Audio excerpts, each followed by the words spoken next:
एक लड़की जो एक बुक राइटर के प्यार में सारी हदें पार कर देती है, लेकिन सच्चाई सामने आते ही उड़ जाते हैं उसके होश। और आज हम एक्सप्लेन करने वाले हैं सबमिशन।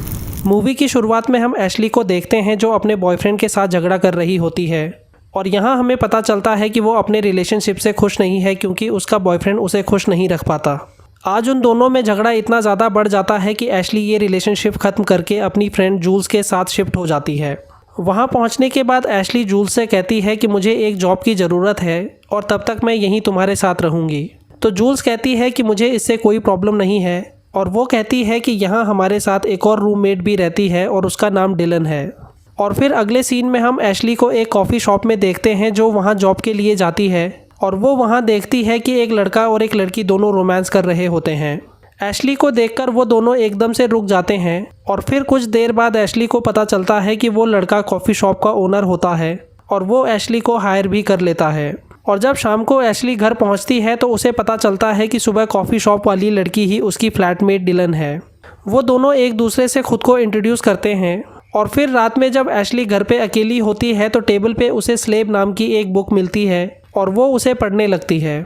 वो बुक एक इरोटिक रिलेशनशिप के बारे में होती है और जैसे जैसे एशली उस बुक को आगे पढ़ती जाती है वैसे ही वो उस बुक में और ज़्यादा खोने लगती है। और अगली सुबह भी जब एशली उस बुक को पढ़ रही होती है तो डिलन वहाँ अचानक से आ जाती है और उससे कहती है कि ये बुक मेरी है। फिर डिलन को लगता है कि एशली को वो बुक पढ़ने में इंटरेस्ट आ रहा है तो वो बुक एशली को ही दे देती है। फिर कुछ देर बाद जब एशली काम पे होती है तो रेफ एशली की बुक को लेकर उसका मजाक उड़ाने लगता है क्योंकि वो एक इरोटिक बुक होती है और एशली उससे कहती है कि मुझे ये राइटर अच्छा लगने लगा है क्योंकि वो औरतों को काफ़ी अच्छे से समझता है। और फिर घर जाने के बाद एशली उस राइटर नोलन कीट्स के बारे में रिसर्च करने लगती है और उसे पता चलता है कि उस राइटर के बारे में किसी को कुछ भी नहीं पता। और तभी वो अपनी विंडो से बाहर देखती है कि डिलन एक लेडी को ब्लाइंड फोल्ड करके कहीं ले जा रही होती है और ये देखकर एशली परेशान हो जाती है और अपने बॉस रेफ को वहाँ बुला लेती है। रेफ के घर पहुंचने के बाद वो दोनों कुछ देर उस लेडी के बारे में बातें करते हैं जिसे डिलन ले गई थी और फिर ड्रिंक्स करने के बाद वो दोनों एक दूसरे से फ्लर्ट करने लगते हैं और इंटीमेट हो जाते हैं। फिर अगले सीन में हम देखते हैं कि आज जूल्स का बर्थडे होता है और वहाँ काफ़ी सारे लोग आए होते हैं और जब एशली रेफ को वहाँ देखती है तो वो उससे नज़रें चुराकर कहीं और चली जाती है क्योंकि रेफ के साथ नशे में जो कुछ भी हुआ था एशली को अब उसके लिए पछतावा हो रहा होता है। वो लोग फिर से पार्टी में बिजी हो जाते हैं और कुछ देर बाद डिलन का फ्रेंड एलियट भी वहाँ आ जाता है। डिलन उसे देखकर काफ़ी ज़्यादा एक्साइटेड हो जाती है और तभी एलियट की नज़र एशली पर पड़ती है और वो उसे पसंद आ जाती है। और कुछ देर बाद जब रेफ एशली के साथ ज़बरदस्ती क्लोज होने की कोशिश कर रहा होता है तो एलियट वहाँ आ जाता है और रेफ से एशली का पीछा छुड़ा लेता है। जिसके बाद एलियट और एशली एक दूसरे से बातें करने लगते हैं और बातों बातों में एलियट वहाँ रखी एक बुक देखता है और कहता है कि ये बुक मैंने ही लिखी है।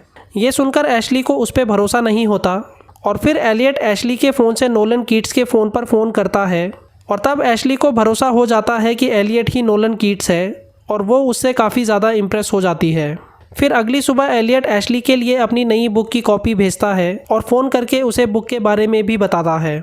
एशली उससे कहती है कि तुम्हारी बुक से मैं काफ़ी ज़्यादा एक्साइटेड हो गई थी और मुझे तुम्हारी बुक पढ़कर ही फुल सेटिस्फैक्शन मिला है। और इतना सुनते ही एलियट उससे कहता है कि मैं कल तुम्हें फ़ोन करूँगा। और थोड़ी देर बाद हम डिलन को एलियट के घर पे देखते हैं। वहाँ डिलन एलियट के साथ रोमांटिक होने की कोशिश कर रही होती है और तब हमें पता चलता है कि वो एलियट की सबमिसिव होती है, लेकिन अक्सर वो एलियट की बात नहीं मानती और उसकी इन्हीं हरकतों की वजह से एलियट उससे दूरी बनाने लगा था। फिर कुछ दिनों बाद हम एशली को देखते हैं और आज उसे नोलन कीट्स के नाम से एक एनवेलप मिलता है जिसमें लिखा होता है कि मैं तुम्हें अपनी दुनिया में शामिल करना चाहता हूँ, तो क्या तुम मेरी सबमिसिव बनना चाहोगी। वो कहता है कि तुम्हारा पहला टास्क ये होगा कि तुम दूसरे एनवेलप को तभी ओपन करना जब तुम मेरी दुनिया में आने के लिए पूरी तरह से तैयार होगी। और एशली एलियट को इतना पसंद करने लगी थी कि वो तुरंत ही दूसरा एनवेलप ओपन कर लेती है।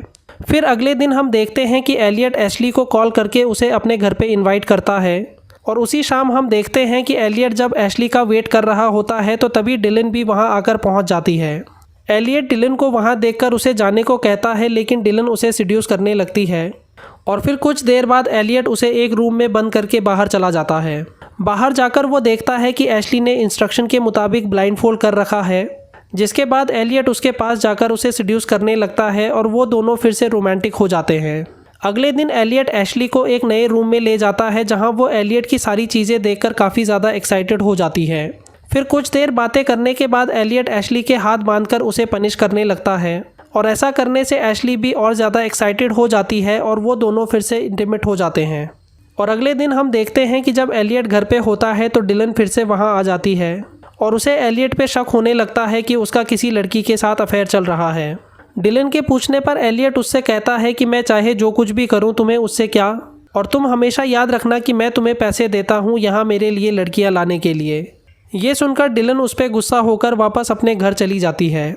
घर पहुंचने के बाद डिलन एशली के रूम में नोलन कीट्स का एक कुरियर देखती है और उसे पता चल जाता है कि एलियट का अफेयर एशली के साथ ही चल रहा है।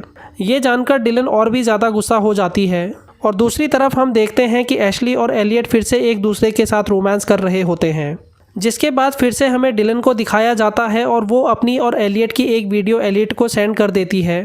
और जब ये वीडियो एलियट को मिलता है तो उस वक्त वो एशली के साथ होता है और वो उसी वक्त उस वीडियो को देखकर घबरा जाता है और एशली को वहीं छोड़कर डिलन के पास पहुंच जाता है।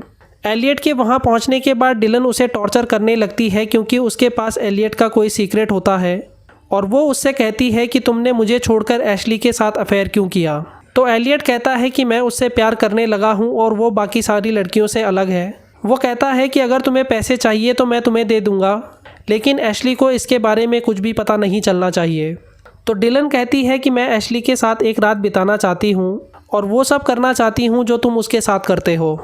एलियट के पास डिलन की बात मानने के अलावा कोई और चारा नहीं होता और अगले सीन में हम देखते हैं कि एलियट एशली को बताता है कि कल तुम्हें किसी और डोमिनेंट के पास जाना होगा।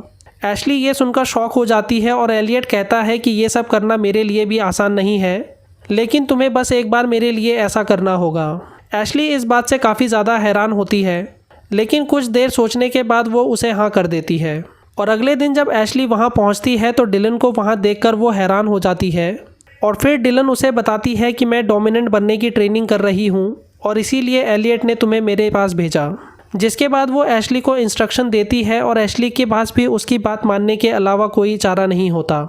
और फिर अगले सीन में हम एशली और एलियट को एक साथ देखते हैं और एशली कहती है कि आगे से मैं कभी ऐसा नहीं करूँगी और एलियट भी उससे वादा करता है कि अब तुम्हें कभी ऐसा करने की ज़रूरत नहीं पड़ेगी और तुम सिर्फ मेरी हो। और फिर अगली सुबह जब एशली घर पहुंचती है तो देखती है कि डिलन पैकिंग कर रही है और वो डिलन से कहती है कि एलियट ने मुझे तुम्हारे बारे में सब कुछ बता दिया है कि तुम उसके लिए लड़कियों का इंतज़ाम करती थी। तो डिलन कहती है कि उसने मेरे बारे में तो तुम्हें सब कुछ बता दिया है, लेकिन क्या तुम्हें उसके बारे में कुछ पता है।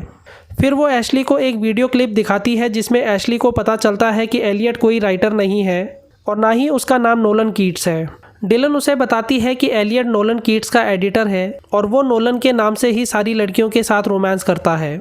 ये सुनकर जैसे एशली एकदम से टूट जाती है और फिर हम अगले सीन में एलियट को देखते हैं और तभी एलियट को डिलन का वॉइस मैसेज आता है और वो कहती है कि मैंने एशली को तुम्हारे बारे में सब कुछ बता दिया है और अब वो शायद ही तुमसे कभी मिलेगी। जिससे हमें ये भी पता चलता है कि डिलन ये शहर छोड़कर चली जाती है। और जब एलियट एशली से मिलने जाता है तो वो एलियट पे बहुत ज़्यादा गुस्सा होती है और कहती है कि मैं तुम्हारी शक्ल भी नहीं देखना चाहती। एलियट उसे समझाने की कोशिश करता है कि मैं तुमसे प्यार करता हूँ, लेकिन एशली उसकी एक नहीं सुनती और उसे थप्पड़ मारकर वहाँ से वापस भेज देती है।